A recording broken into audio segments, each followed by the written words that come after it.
Good afternoon, everybody. My name is Mike Johnson. I'm the National Director within DRC for the TABE test, and I'm happy to present our webinar today for you and with the help assistance of IPDAY. Go ahead and move my slide to the next screen, and we'll have just a quick overview of the Q&A area at the top of the screen. I'll have a couple of questions throughout the presentation. If you could put that into the Q&A area, that would be great. Also, everybody will be muted, and so we won't have any background noise. And the presentation will be posted on the IPDAY website within a few days after today's session ends. Just a real quick agenda for today. We're going to do a real quick overview of TABE. Many of you have seen other webinars with information related to TABE, but then we're going to look specifically at the reading and the math tests. And for today's webinar, the topic is the most frequently missed or most challenging areas, depending on kind of your description of that. And I've focused on levels E, M, D, and A for reading and math. This is a precursor to a session that we are going to be doing at the National COABE Conference later this spring in Texas. So if anybody's attending the COABE Conference, you'll see this and maybe a little bit of new information. We're continuing to gather more data related to this area because it's been one of the more requested areas for teachers and curriculum planners. So just real quick, opening question, just like to know what you normally do with your TABE reports and how you use them to organize instructional groups. So are you looking today at the skill areas or at the domains and trying to organize lessons for groups of students, or are you just doing independent lesson planning for each student? So just real quick, doesn't have to be too elaborate. Just today, maybe how are you using your TABE reports to help organize your instructional groups specifically? So if you want to put that in the chat, we'll kind of pay attention to that as we go forward and maybe relate to some of those responses. So just real quick, where we're at today, everybody's using TABE 11 and 12, both on paper and computer. That is federally approved until the end of June. You do have to stop using it for federal reporting at the end of June. If you're a program that does not receive the WIOA federal Title II grants from the Department of Education, then you have a little bit more flexibility, but any of the programs that report NRS scores into the state of Florida, those programs would need to stop using TABE 11 and 12 on June 30th. TABE 13 and 14 is already approved by the U.S. Department of Education and has been presented to the Florida Board of Education for approval on January 15th at the board meeting. It was the same day that the test launched live in our online system. So we're waiting patiently for the Florida Department or Board of Ed to publish the results of that meeting. And once the findings are published, then the Department of Ed will allow you to start using 13 and 14. Any program that's using 11 and 12, once it's approved, once 13 and 14 is added to the state approval, we have a form, Google form set up that you can request to transfer your licenses over. They transfer at a 1-to-1 rate, so there's no conversions or anything happening. And then there's also a 13 and 14 order form on our public website for that as well. Today, most of our information that we're going to be reviewing is pulled from on our public website of tabetest.com. So tabetest.com, at the top of the screen, there's a resources tab. I'll refer to that section quite a bit. So if you haven't been out to the resources, we'll see some of those today. But in the future, you can always go to our public website of tabetest.com to review the resources that are published both for 11 and 12 and being added all the time for 13 and 14. So just real quick to jump in, we'll look at level E of reading as our first content area. And level E of reading is made up of 4 primary areas, which are the integration of knowledge and ideas, craft and structure, key ideas and details, and phonics and word recognition. These are the areas that are reported on the front page of every TABE student report. And you can see on the left-hand side, I've included the number of test questions that are related to it. Some of these are a little bit changed when we talk about the points. There's a few 2-point questions, but just looking at the number of questions as they relate to the size of the pie chart. When we look at the area of this section of the reading test and what's the most frequently missed or most challenging area, it is craft and structure. So when we talk about, where students are seeing the most areas of need from an instructional standpoint, in level E of reading, that is the craft and structure area. So again, it's a rather large portion, and so to have that as the area, what we looked at from the reports that we pulled are how many people are not proficient or partially proficient versus the number of people that are fully proficient in each of these domains. So the majority of students taking the test in the data that we pulled was a good cross section of the United States. We had states that use TABE exclusively. We had states that similar to Florida, and Florida was included in the data pool, that have other tests that are approved. All told, we had about 2 million responses of students that were taking these areas, and that's where the deficient areas came from. When we look at craft and structure a little bit more, and we see this is pulled directly from our blueprint, there's one area at the top, one skill area that determine the meaning of general academic and domain-specific words and phrases and text relevant to a grade 3 topic or subject area. That is a high emphasis for level E of TABE. It is the only high emphasis area on level E of the reading for craft and structure. This is an area that you want to make sure that you're focusing. High emphasis means that there's questions on both 11 and 12, and also a larger percentage of the questions. So when we compare high emphasis versus low emphasis, that really determines how many questions are on the test. A lot of times, the low emphasis areas are the areas that are being introduced or being reviewed at a higher level of TABE. So if we think about low emphasis, the second one that's on the list, that may be an area that is going to be discussed or reviewed more at a higher level of TABE, but under the current standards and the NRS descriptors, it's an introductory area for students to have exposure to. So we see also that there are a couple of three medium emphasis areas. And again, medium emphasis just means there may be questions on both 11 and 12, but not at a high enough rate to be a high emphasis area. So again, when we think about level E of reading, craft and structure is the area that we want to focus in on the most. That's the area that the data is reporting that students are having the most area of need. And then within that craft and structure, we're seeing that first skill area is probably going to be the targeted skill area. Some of the additional research that we're pulling and data that we're pulling is to look at these skills themselves to see which of these skills are the biggest area of need for students across the country. That's a lot more data, and it's still being pulled and run through the queries right now. So we're kind of working our way to get down to the specific skill levels, and we should have more detailed information when we get to the COABE conference in later this spring.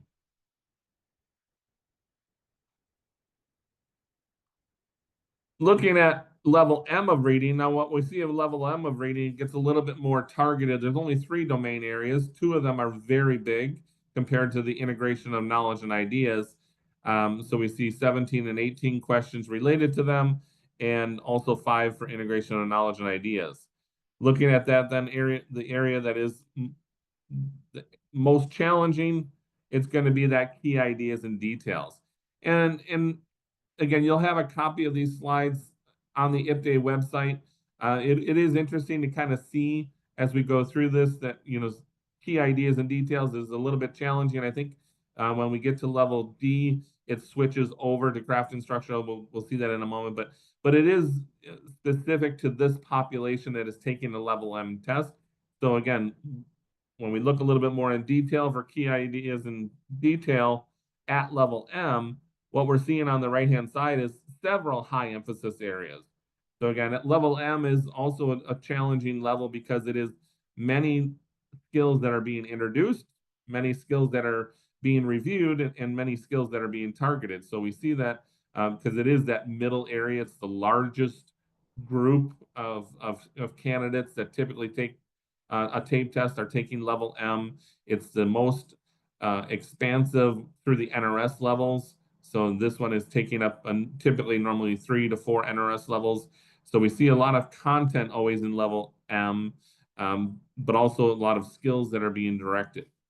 So as we see the 3 high emphasis areas, 2 medium emphasis areas, and the 2 low emphasis areas, again, as we look at those skill areas, and I'll look at the first high emphasis, determine the theme of a story, drama, or poem from detail in a text and summarize the text. So again, as we're looking at that is how does that change, our lessons plans? Are we working on, determining themes? The next one, determining main ideas, and then being able to explain that in specific information in the text. And so looking at those high emphasis areas and how do they compare and support each other in the lesson planning. And certainly the curriculum partners that we work with, whether it's New Readers Press or Aztec or Essential Education, they all have lessons that are targeted to these skill areas. And I think as we drill into where those skills are becoming more and more challenging, that will be certainly helpful information to drive our instructional planning. When we look at level D of the reading test, again, 3 areas: craft and structure, key ideas and details, and integration of knowledge and ideas. But as I mentioned earlier, that integration of knowledge and ideas now becomes the deficient area, or the more deficient area for that. Now, some of these were fairly close, and so percentage-wise, integration of knowledge and ideas won out. Key ideas and details, partly because it is the largest area, also has the largest percentage of students that maybe are performing at an area. But when we looked at a little more detail, it was selected for integration of knowledge and ideas being the area that is most challenging for the level D students. As we continue to pull this data, we will have more information related to level A. Not a lot of programs use level A, but certainly most programs are using EMD and A, or levels E, M, and D. Whether it's in the CTE programs or the GED programs, a lot of those areas cross over. When we look at integration of knowledge and ideas specifically, what we notice again is 1 high emphasis area. So delineate and evaluate the argument and specific claims in a text. Is that area being emphasized in your curriculum planning or in your instructional planning? That's what we want to make sure, when a group of students are showing challenge in this domain, and it is only 1 high emphasis area, that is the area that we want to focus in on to make sure that the candidates are understanding that domain and how it might be assessed on the test. Double check on anything here. Okay. So looking real quick at reading, just another check-in as we review the reading areas. I wanted to get your thoughts in the chat as well. If this information is helpful, might help you identify areas of instructional need for your local program, or to be able to group students together. Also looking at, are you seeing the same things as our research? And again, Florida was included in the data pool that we did across the country. So hopefully you're seeing some of these areas that students are challenged in these same areas. And I'm wondering also, are you already doing something similar to this to track what your students are most deficient in as a whole? We'll talk a little bit later in the presentation about data that's available to maybe help you sort that. And I'm just wondering if anybody's doing that already. And if you are, just put a few quick notes in the chat. It would be great information to have as we go forward with that. I'm going to double check in the chat real quick to see if we have any questions related to reading or other content questions.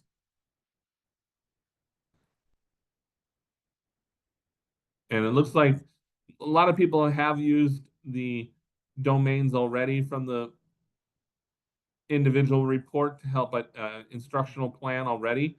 Some of them are using the skills on the 2nd and 3rd pages of the TABE report. Some are using the domains on the first side of the report, so that's certainly helpful for that. And again, we'll talk a little bit more about the skills as we go forward into some of the review areas. I want to switch over to math. And again, math is going to be a little bit more broad because there's certainly more math skills across E and M, certainly. But when we look at level E of the math test, we see the 5 areas that are focused on at level E. And again, geometry being the smallest area with just 4 questions.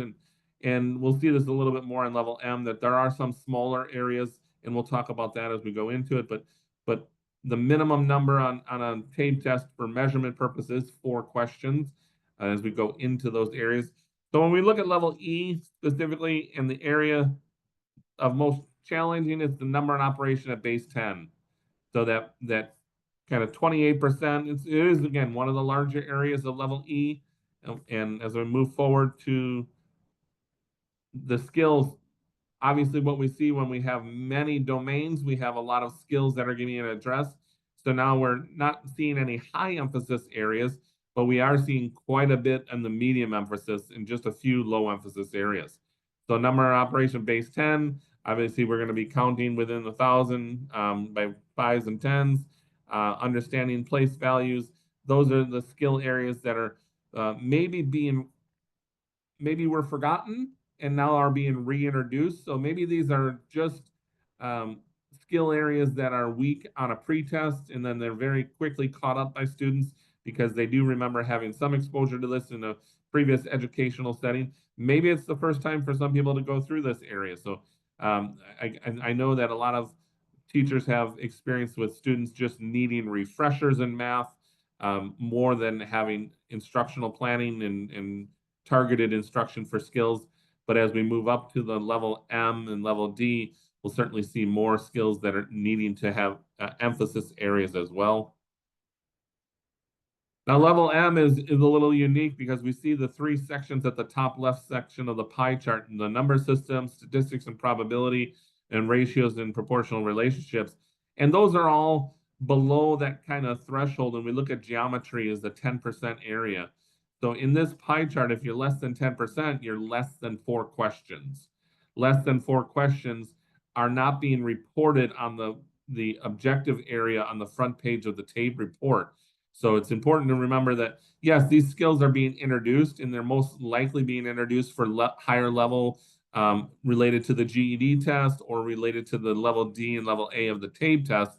But these are skills that are, we can certainly look at how their performance is, but we didn't look at them as part of this exercise in collecting the most frequently missed areas. But level M is always going to be that one that has the most sections of the pie chart. So as we go to the area that's most efficient, it's expressions and equations. So you can kind of figure that a little bit from, do you always remember how to work with expressions and equations? Is that an area that you remember from a previous math class, or is it a new area? But that is the domain area for level M of math that is most frequently missed. And then when we look at that, again, all low emphasis areas, but there's quite a few of them. So again, from our teaching strategy, we probably need to be covering the majority of these because they are going to be covered on the GED test or on a higher level of TABE test. But there are a lot of skills in level M to start out with. And so there's very few that are always going to be high emphasis in a domain that's as big as expressions and equations. I'm going to go backwards a few just to show that again. We see expressions and equations at 15%. So 4 questions.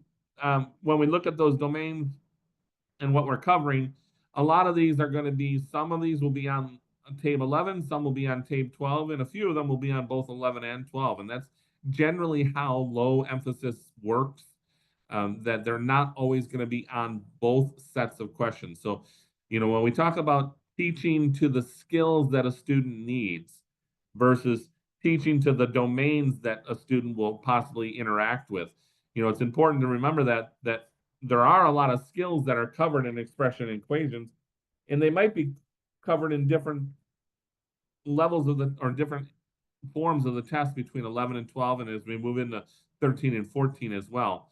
And just a quick note, this data was pulled obviously from 11 and 12 data. The domains are the same as we move over to 13 and 14, so I think this data will stay the same, and it will continue to be helpful as you plan for 13 and 14. If you've attended any of our earlier webinars related to TABE 13 and 14, you know that there are some small changes in the skill areas. So one of these skills might move over to a lower level or a higher level, but generally the domain is remaining that level of emphasis on, in this case, math level M. There are going to be some name changes to the domains, not to the skills, not to what's covered, but the domains are becoming standardized areas. So as we look at these pie charts, we see expression and equations, operation and algebraic thinking. They will become standardized across EMDNA. So it'll allow our curriculum planners and curriculum partners to have better efficiencies in creating content and having it fall within the same domain area. And it's much more related to the standards and also to the NRS descriptors.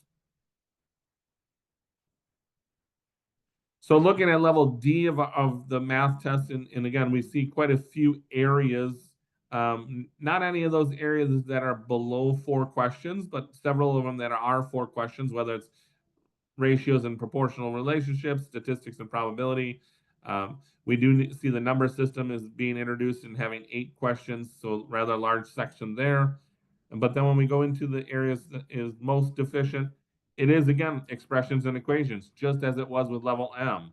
So again, carrying over that skill area, as students progress up and prepare for a high school equivalency test, that is proving to still be the more challenging area. And as I mentioned, we have 6 bigger sections in the pie chart here, 7 total sections. So some of the percentages are pretty close on what was going to be the most deficient. And I think when we look at the skills a little bit more, we can dig a little deeper into those skill areas. But again, remembering, as it was with level M, expressions and equations is the area that the majority of students are having challenges with, whether they're not proficient or partially proficient for those areas. We do see some high emphasis, one high emphasis, one medium emphasis being introduced into level D. So if you're going through these blueprints, you certainly want to be making sure you're covering that content, because whether it's on 11 or 12 or 13 and 14, it'll be a covered area, being both high and medium emphasis for that. I'm going to jump over to our public website right now just to show you again where we're working from. On tabetest.com, we've been in the resource tab, and specifically we've been in TABE 11 and 12. If we go into TABE 11 and 12 and we go over to the right, we can go down to the link that has the blueprints in it. And oops, let me get that pulled up here real quick, my mouse to work. So if we go over to blueprints and then go over to blueprints again, we can open up that area. And so there are blueprints for every level of TABE. Load in there. So I didn't cover the language test. There are some programs in Florida that still do language, but it's not a required area within the state reporting system. But just know that those blueprints are there. So we've been working on level E, and I'm going to go to level M, the blueprint for math. So you have the ability to pull up these blueprints. You can see all of the skills and use these in your organizational planning and instructional planning to have access to all of these skill areas. Back on our public website on the resource tab, you'll notice that there already is a 13 and 14 tab created. There is some information added already, but there are going to be new blueprints added very shortly. I was maybe hopeful that they'd get posted this week, but I haven't seen them there yet, but I know they're being finalized. So you will see the new blueprints for 13 and 14 being added into there. There's also the new tutorial questions. If you want to go down to our link to online tools training at the very bottom of the screen, if we open up that, this is allowing you to take sample questions. Today, there's samples for 11 and 12 and for the Class E test for the ESOL students, both in forms A and B and the brand new forms of C and D. These are for reading, writing, speaking, and listening. Obviously, in Florida, just reading and listening are the required areas. The new forms of TABE Class E, reading and listening, can be done in 30 minutes each, so it's a significant time savings for those ESOL programs that are looking to have less time spent on the assessment side. You can review some of those sample questions as you get into the system. So again, resources, I would encourage you to come out to the 13 and 14 section as often as you can, just to see the new information being posted. You'll notice that there is a link to some of the national webinars that we've done. We've done a webinar with IPTAY, so there's a webinar saved on the IPTAY website as well. I'm going to jump back to our PowerPoint real quick.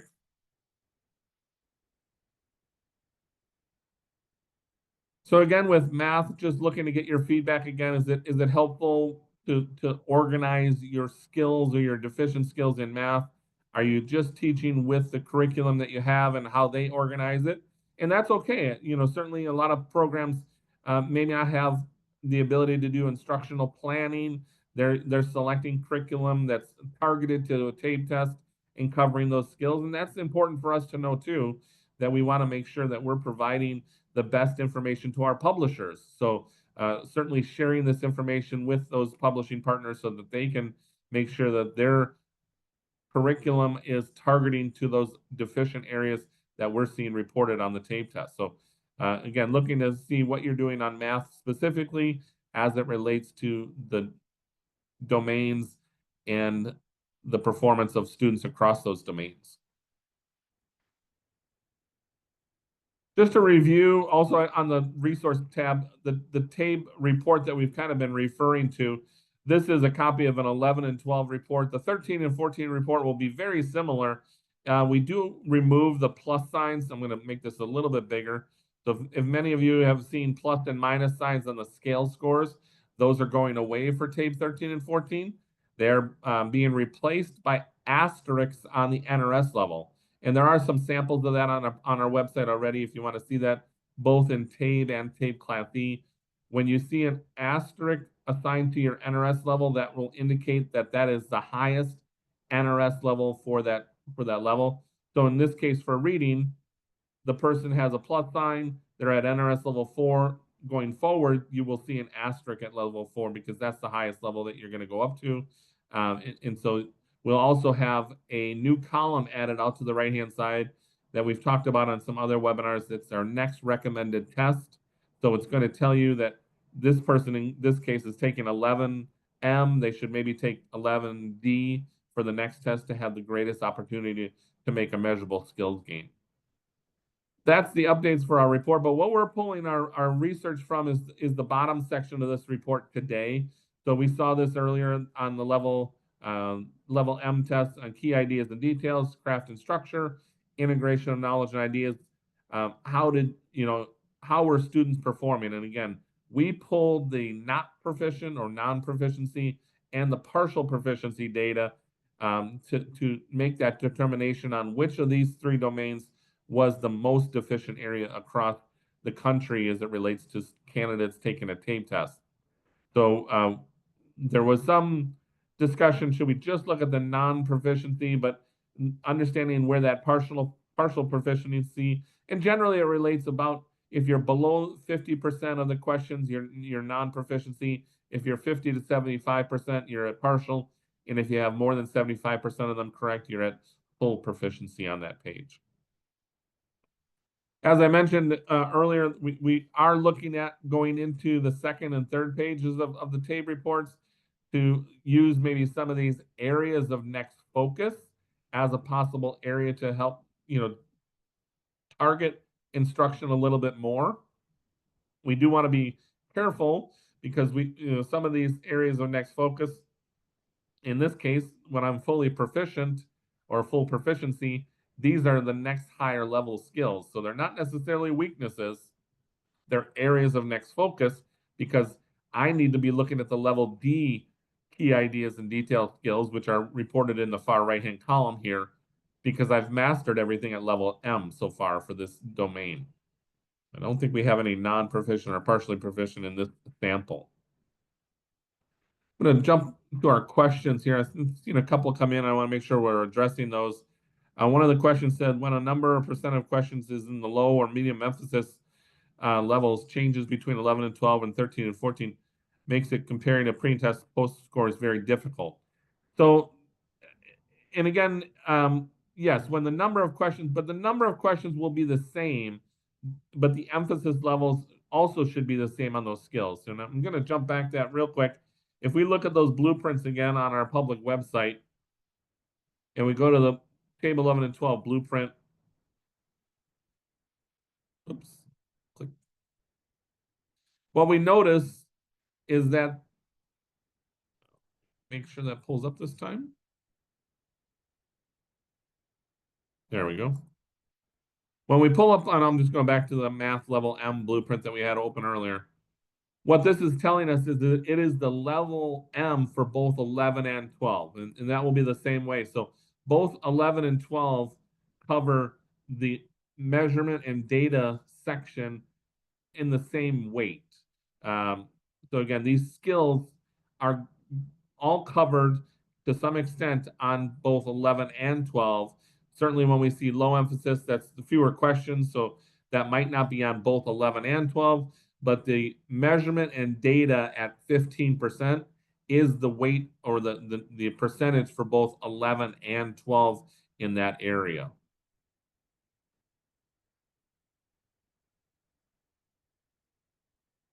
Let me just jump back to our chat real quick.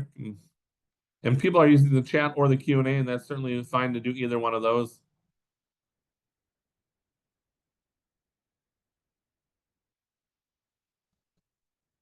I think a couple of similar questions related to what you're doing with the reports already, that you are looking at the individual's goals, but also trying to group partial and non-proficiency together to create classrooms or lessons related to that area. And certainly that's, if you're a smaller program, maybe you're doing more individualized. If you're a larger program, maybe you're grouping people together with those types of skills. Let me jump back to our presentation.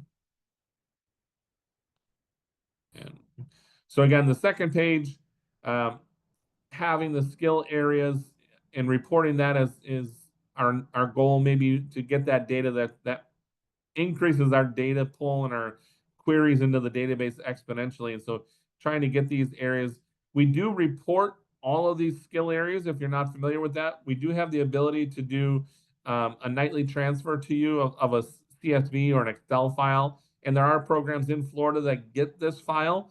They get this file typically to do their federal reporting and to send it into a local school data system, whether it's Focus or PeopleSoft. Different programs use different data systems. But we have the ability to send all of your TABE data on a nightly basis. And it is everything that's on, and I'm going to go backwards, everything that's on these reports. So the first part of the spreadsheet is including all your scores. The second part is your objective mastery from the bottom. And way out to the far right of the Excel spreadsheet are all these skills. And they are coded. The words aren't on the spreadsheet. So there's a lookup table for the coding of the words. But if I haven't wanted to pull a spreadsheet or run a report on anybody that's missing one specific skill within my program, that nightly extract will allow you to do that. So you have access to that information. It's very similar to the on-demand extract that's built into the portal. Many of you also use that on-demand extract to get your scores very quickly. The difference between the on-demand extract and our nightly data extract is that the on-demand one does not include all of the skill data yet. It has been planned and scoped for work, but right now the on-demand extract is just really the scores. The nightly extract is all of the standards and objective skills, because it is the same file that we send to our publishing partners. So some of you have us send the file to Essential Ed or to Aztec, and they can build custom learning paths. We also send it to the programs to do their federal reporting, but we can send it to you even if you don't want to use it with those publishers or for your data integration. You can use it for your curriculum planning. It is something that I'll have information for Christine Kirk at the end of this. You can always talk to Christine about getting set up for the nightly data extract. The way that it works is that you get access to a secure FTP site that we post a file every day of your previous testing information, and you can go in there and pull that file down, or your data system can do it automatically. Many programs that use, a data system for federal reporting can go in there and automatically download that and integrate that into the database system. So depending on what system you use, it might be something that can be set up, or at a minimum, you can just go in and download that file. You don't have to do it every day because the file stays there, so you can access it every month if you want to. It would just be several files that you would combine together. So again, if you have any questions specific to the objective skills, that would be helpful information, and we plan to dig a little deeper on that area. I do want to encourage you to put that into the chat as well. But just some real quick updates on TABE. I mentioned some of these in the beginning and some more as we go forward. But we are waiting for 13 and 14 to have that federal Florida approval. C&D is already approved in Florida. You can use that. And as I mentioned, it's only 30 minutes for reading, 30 minutes for listening. There is a writing and a speaking component if you want to offer those areas, but they're not required in the state of Florida. Other states do require them. I know we have some people from out of state joining us today, so just be aware that all 4 content areas for Class E are available, all 3 content areas for 13 and 14. If you are looking to start with 13 and 14 or C&D, we do have to have the state approval first so that the data system and the assessment policy is approved, and that's what we're waiting for in Florida. C&D has already gone through that process. 13 and 14 should have it fairly quickly. And as I mentioned, for the adult ed side, not a big change. New questions for the test for 13 and 14. Some domains get new names to become standardized, but the skills and the areas that we're focusing on remain the same. We do see some changes with the blueprints, and a individual skill might move around. On the ESOL side for TABE Class E, there are new NRS descriptors. There are new objectives from the ELP standards from the Department of Education, but TABE Class E was very well aligned to that, so it's not a big change. The area that we see the biggest change is the emphasis of quantitative literacy or numeracy. In forms A and B, it was a little bit more emphasized. In form C and D, it becomes a little less emphasized, so just fewer questions. If you are a program using paper testing, just know that the paper testing will always is going back to one answer sheet, so you won't have an individual answer sheet for every level of TABE. So that might be helpful for programs that continue to use paper. There is no plan to get rid of the paper assessments for both TABE and TABE Class E. And probably the big one that everybody, certainly been asking for is to reduce the amount of time for testing.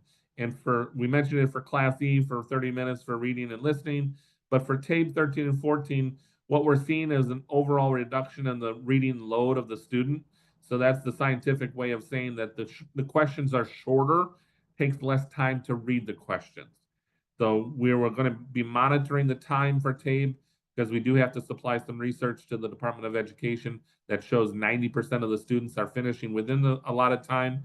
But there are a few less questions already, a few less unscored questions on the test. So you should see an overall reduction in the testing time for your students.